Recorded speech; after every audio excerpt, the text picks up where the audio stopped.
ছিল এটা, ইয়া হাইয়ুন ইয়া কাইয়ুম বিরহমাতিকা আস্তাগীথ। আল্লাহর হাবিব এটাকে খুব পছন্দ করতেন, এই দোয়াটাকে রাসূল সব সময় তার আমলের মধ্যে এই দোয়াটা রাখতেন। এবং কি আল্লাহর হাবিব সাল্লাল্লাহু আলাইহি ওয়াসাল্লাম আরেকটা দোয়া পড়তেন, আল্লাহুম্মা হদিনি ওয়া সাদ্দিদনি। এই দোয়াটা আল্লাহর হাবিব সাল্লাল্লাহু আলাইহি ওয়াসাল্লাম পড়তেন। এই দোয়াটা পড়ে আল্লাহর কাছে সাহায্য চাইতে পারেন। 3 নাম্বার হচ্ছে পেরেশানিতে পড়েছেন, টেনশনে পড়েছেন, এই সময় আল্লাহর হাবিবের পছন্দের একটা দোয়া, যেই দোয়াটা সকাল সন্ধ্যা 7 বার পড়লে আপনার আর কোনো টেনশন করতে হবে না আপনার জীবন নিয়ে, আল্লাহ আপনার জিম্মাদারি নিয়ে নেবেন।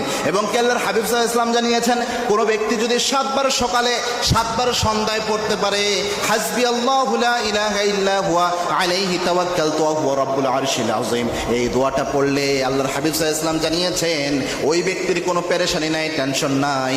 ওই ব্যক্তি যখন এই দোয়াটা পড়বে, ওই ব্যক্তির যাবতীয় জিম্মাদারি আল্লাহ রাব্বুল আলামিন গ্রহণ করে নেবেন। সুবহানাল্লাহ। ওই ব্যক্তির নিজেকে নিয়ে কোনো টেনশন করতে হবে না, তার জীবনের ক্রাইসিস নিয়ে তার পেরেশান হতে হবে না, আল্লাহ তার জিম্মাদারি নিয়ে নেবেন।